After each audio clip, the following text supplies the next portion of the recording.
Assalamualaikum warahmatullahi wabarakatuh. Perkenalkan, nama saya Zahratul Aini. Perkenalkan, nama saya Tri Wulandari. Kami dari kelompok 10 akan mempresentasikan makalah kami yang berjudul Negara dan Konstitusi. Selamat menyaksikan videonya. Baik, di sini saya sebagai pemateri pertama akan membacakan materi saya, yakni 1. Pendahuluan. Latar belakang. Secara umum, negara dan konstitusi merupakan dua lembaga yang tidak dapat dipisahkan satu sama lain.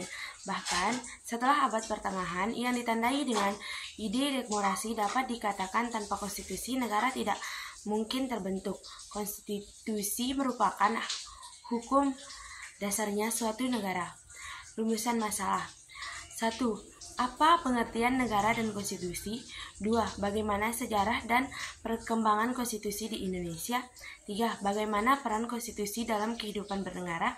4. Bagaimana Undang-Undang 1945 sebagai konstitusi negara Republik Indonesia? 5. Mengapa sistem ketentuan Indonesia menjadi konstitusi Republik Indonesia?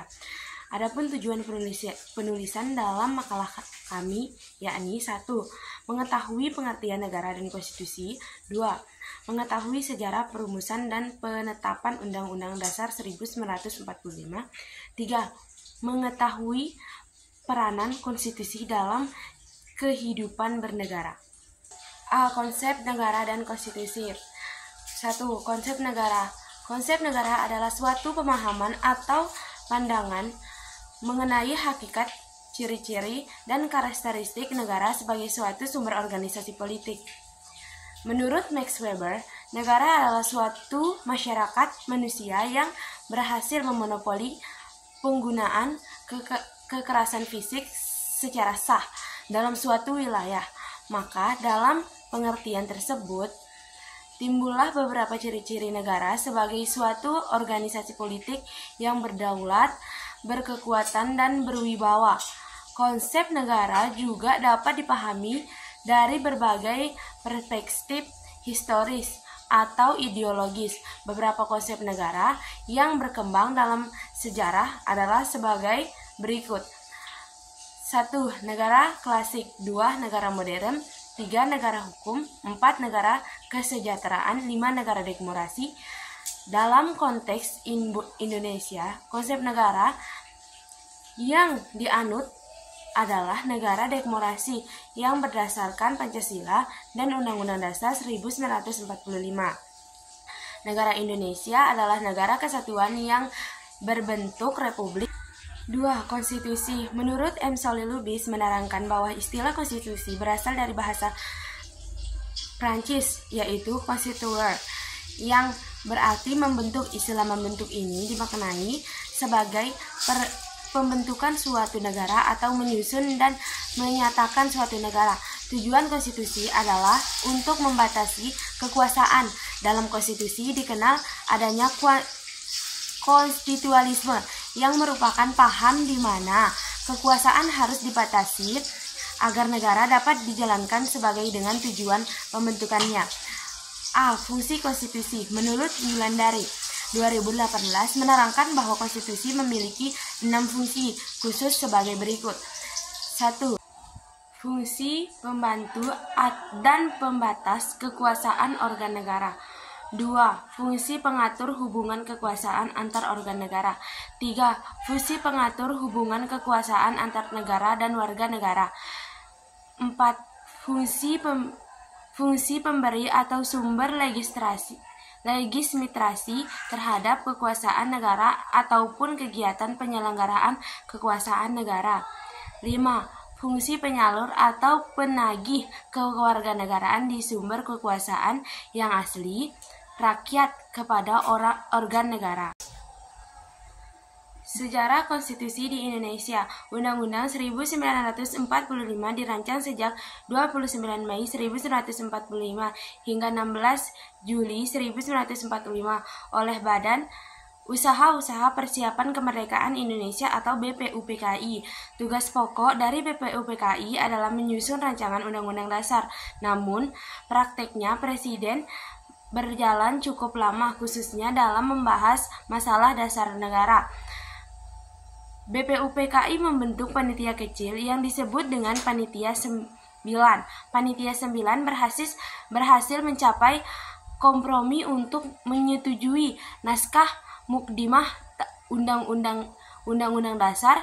Sutomo kala itu membentuk panitia kecil yang diketuai oleh Soekarno, yaitu Panitia Persiapan Kemerdekaan Indonesia atau yang disebut dengan PPKI.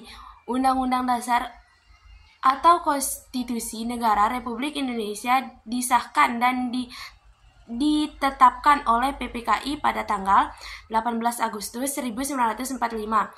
Satu hari pasca proklamasi kemerdekaan Indonesia.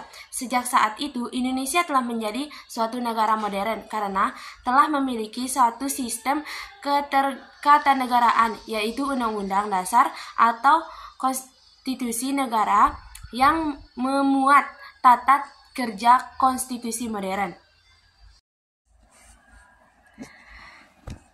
Perkembangan konstitusi di Indonesia. Dalam sejarah perkembangan ketatanegaraan Indonesia, ada 4 macam undang-undang yang pernah berlaku di Indonesia, yaitu 1. Periode 18 Agustus 1945 sampai dengan 27 Desember 1945. 2. Periode 27 Desember 1949 sampai dengan 17 Agustus 1950. 3. Periode 17 Agustus 1950 sampai dengan 5 Juli 1959. 4. Periode 5 Juli 1959 sampai dengan sekarang. C. Peran konstitusi dalam kehidupan bernegara. Konstitusi memiliki peran yang vital dalam kehidupan bernegara, terutama dalam menentukan dasar-dasar ketatanegaraan, menjamin hak asasi manusia, dan mengatur pembagian kekuasaan. Ia berfungsi sebagai landasan fundamental yang mengatur hubungan antara pemerintah dan masyarakat, serta menjaga kekuasaan antar lembaga negara. Contoh konstitusi dalam kehidupan sehari-hari. 1. Mengakui hak asasi manusia, misalnya menolak diskriminasi berdasarkan agama, ras, atau gender. 2. Menghormati hak orang lain, misalnya tidak memaksakan kehendak kepada orang lain. 3. Menghindari perilaku tidak bertanggung jawab, misalnya tidak melanggar peraturan lalu lintas. 4. Memahami hak dan kewajiban warga negara, misalnya membayar pajak dan mengikuti pemilu. Baik, di sini saya akan melanjutkan materi dan hasil wawancara kami. D. Undang-Undang Dasar 1945 sebagai Konstitusi Negara Indonesia. Yang pertama, Undang-Undang Dasar 1945 disahkan oleh PPKI pada 18 Agustus 1949. 2. Undang-Undang Dasar 1945 menempati tempat tertinggi dalam tatanan peraturan perundang-undangan negara. Perkembangan konstitusi di Indonesia. Ada 4 periode. Yang pertama, 19 Agustus 1945 sampai dengan tanggal 27 Desember 1949, Undang-Undang Dasar 1945. Kedua, 27 Desember 1949 sampai dengan tanggal 17 Agustus 1950, Undang-Undang RIS. Yang ketiga, 17 Agustus 1950 sampai 5 Juli 1959 UUD 1945. Amandemen Undang-Undang Dasar 1945 dilakukan sebanyak 4 kali. Amandemen pertama 1999, amandemen kedua 2000, amandemen ketiga 2001, amandemen keempat 2002. Terdiri dari 2 bagian pembukaan dan pasal-pasal. Pembukaan Undang-Undang Dasar 1945 berisi pertanyaan luhur dan cita-cita bangsa Indonesia. Pasal-pasal Undang-Undang Dasar 1945 mengatur struktur dan fungsi negara, hak dan kewajiban warga negara, serta prinsip-prinsip demokrasi. Sistem Ketatanegaraan Indonesia. Sistem Ketatanegaraan Indonesia menurut Undang-Undang Dasar 1945 adalah sebagai berikut. A. Bentuk Negara Kesatuan. Undang-Undang Dasar 1945 menetapkan bahwa bentuk susunan negara Indonesia adalah kesatuan, bukan serikat atau federal. Dasar penetapan ini tertuang dalam pasal 1 ayat 1 Undang-Undang Dasar 1945 yang menyatakan negara Indonesia ialah negara kesatuan yang berbentuk republik. B. Bentuk pemerintahan republik. Undang-Undang Dasar 1945 menetapkan bahwa bentuk pemerintah Indonesia adalah republik, bukan monarki atau kerajaan, yang tertuang dalam pasal 1 ayat 1 Undang-Undang Dasar 1945 yang menyatakan negara ialah negara kesatuan yang berbentuk republik. Berdasarkan pasal tersebut, dapat diketahui bahwa kesatuan adalah bentuk negara, sedangkan republik adalah bentuk pemerintah. Sistem pemerintahan presidensial. Berdasarkan dalam Undang-Undang Dasar 1945, Indonesia menganut sistem pemerintahan presidensial. Secara teoritis, sistem pemerintahan dibagi dalam dua klasifikasi besar, yaitu sistem pemerintahan parlementer dan sistem pemerintahan presidensial. Contoh kasus negara dan konstitusi.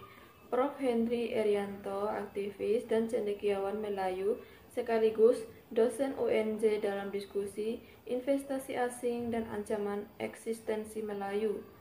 Studi kasus Pulau Rempang-Rempang yang diprakarsai oleh Center for Strategic Studies Eduraneus, Jakarta, Guru Besar Universitas Negeri Jakarta. Prof. Henry Erianto dalam diskusi bertajuk Investasi Asing dan Ancaman Eksistensi Melayu. Studi kasus Pulau Rempang-Rempang yang diprakarsai oleh Center for Strategic Studies menyebut investasi hendaknya harus memikirkan nasib rakyat, jangan sampai menguntungkan segelintir pihak. Lebih lanjut, Prof. Henry menyebut kasus Pulau Rempang dengan segala bentuk represinya telah mencederai amanat konstitusi Undang-Undang Dasar 1945, pasal 33 ayat 1 Undang-Undang Dasar 1945 secara jelas disebutkan bahwa perekonomian disusun sebagai usaha bersama berdasar atas kekeluargaan. Warga Pulau Rempang hanya mempertahankan segelintir tanah mereka yang memiliki sejarah dan ikatan batin sebagai warisan nenek moyang, sehingga wajar itu dipertahankan, dan ini yang harus disadari oleh pemerintah, ungkapnya. Dirinya menambahkan bahwa dalam pasal 33 ayat 3 Undang-Undang Dasar 1945 disebutkan bahwa bumi, air, dan kekayaan alam yang terkandung di dalamnya dikuasai oleh negara. Dirinya mengungkapkan bahwa jika berkaca pada pembangunan masyarakat, maka dengan memanfaatkan sumber ekonomi maritim harusnya dapat menjadi dasar pembangunan ekonomi berkelanjutan industri berbasis teknologi yang akan berdampak pada perubahan pada pembangunan daerah. Dirinya mencontohkan aspek penting ekonomi maritim untuk kesejahteraan bersama, seperti bidang perikanan, pariwisata bahari, bidang perkapalan, dan transportasi perhubungan laut. Kita bisa membuat desa wisata nelayan itu juga bisa mendatangkan wisatawan dan membangkitkan geliat ekonomi daerah sesuai karakter wilayah negara, dapat untung dan masyarakat juga hidup sejahtera. Hasil wawancara pertama, menurut Basril Faryandi, pemerintah seharusnya berperan sebagai fasilitator dan mediator dalam proyek investasi di Pulau Rempang, bukan eksekutor yang represif. Pemerintah harus mendengar aspirasi rakyat Pulau Rempang dan memastikan kesejahteraan mereka tidak terganggu. Selain itu, Pemerintah juga harus memastikan bahwa investasi asing tidak merugikan masyarakat lokal dan mematuhi amanat Konstitusi Undang-Undang Dasar 1945. Baik, saya akan membacakan hasil wawancara dari narasumber yang kedua, yaitu menurut Sri Dova Rizkyani. Setelah saya membaca kasus Dali Saudara Perlihatkan tadi, bisa saya simpulkan bahwa pemerintah perlu memainkan peran efektif dalam memenuhi kasus Pulau Rempang dengan mengakui hak-hak masyarakat adat, meningkatkan transparansi dan akuntabilitas, serta mengutamakan kesejahteraan masyarakat. Kesimpulan, Pancasila merupakan dasar negara dan pandangan hidup bangsa Indonesia yang berakar dari nilai-nilai luhur budaya bangsa. Setiap sila dalam Pancasila mencerminkan prinsip-prinsip fundamental yang menjadi pedoman dalam kehidupan bermasyarakat, berbangsa, dan bernegara. Sebagai pandangan hidup, Pancasila memberikan arah moral dan etika dalam membangun persatuan, keadilan sosial, serta kehidupan yang demokratis dan religius. Dengan pengalaman nilai-nilai Pancasila secara konsisten, cita-cita bangsa Indonesia untuk menjadi masyarakat yang adil, makmur, serta beradab dapat tercapai. Saran agar nilai-nilai Pancasila tetap lestari dan berpengaruh dalam kehidupan bangsa, diperlukan pengalaman yang dimulai dari diri sendiri. Assalamualaikum warahmatullahi wabarakatuh. Perkenalkan, nama saya Tri Wulandari dengan NIM 20240110810236. Dan saya Zahratul Aini dengan NIM 20240110810250. Di sini kami akan membuat video wawancara yang ditugaskan oleh Bapak Jadi Mutakin MPD tentang kasus Pulau Rempang. Selamat menyaksikan. Assalamualaikum warahmatullahi wabarakatuh. Perkenalkan, nama saya Tri Wulandari. Saya di sini akan mewawancarai beberapa narasumber di kampus Universitas Muhammadiyah Mataram. Boleh perkenalkan dulu namanya Kak, kakak dari fakultas mana dan semester berapa? Baik, nama saya Basri Subianti, saya dari Fakultas FKIP, khususnya di Prodi Pendidikan Fisika, semester 8. Baik, saya ingin bertanya, bagaimana Anda menilai peran pemerintah dalam menangani kasus Pulau Rempang? Menurut saya, pemerintah seharusnya berperan sebagai fasilitator dan mediator dalam proyek investasi di Pulau Rempang, bukan eksekutor dan represif. Pemerintah harus mendengar aspirasi rakyat Pulau Rempang dan memastikan kesejahteraan mereka tidak terganggu. Selain itu, pemerintah juga harus memastikan bahwa investasi asing tidak merugikan masyarakat lokal dan mematuhi amanat Konstitusi UUD 1945. Terima kasih Kak. Warahmatullahi wabarakatuh. Perkenalkan, nama saya Zahratul Aini. Di sini saya akan mewawancarai salah satu narasumber. Baik Kak, boleh perkenalkan namanya terlebih dahulu. Nama kakak siapa? Kakak dari fakultas apa? Dan kakak sekarang semester berapa? Perkenalkan, nama saya Sarah Rizkyani. Saya dari Fakultas Keguruan dan Pendidikan dari Universitas Mataram. Saya semester 4. Baik Kak, pertanyaan saya di sini, bagaimana kakak menilai peran pemerintah dalam menangani kasus di Pulau Rempang? Setelah saya membaca kasus yang saudara perlihatkan tadi, saya menyimpulkan bahwa pemerintahan perlu memainkan peran yang efektif dalam meningkatkan kasus Pulau Rempang dengan mengakui hak masyarakat adat, meningkatkan transparansi dan akuntabilitas, serta mengutamakan kesejahteraan masyarakat. Baik, itu saja wawancara saya. Sekian, Assalamualaikum warahmatullahi wabarakatuh. Mungkin itu saja yang dapat kami sampaikan. Lebih kurangnya saya mohon maaf. Wabillahi taufiq wal hidayah. Wassalamualaikum warahmatullahi wabarakatuh. Bye-bye.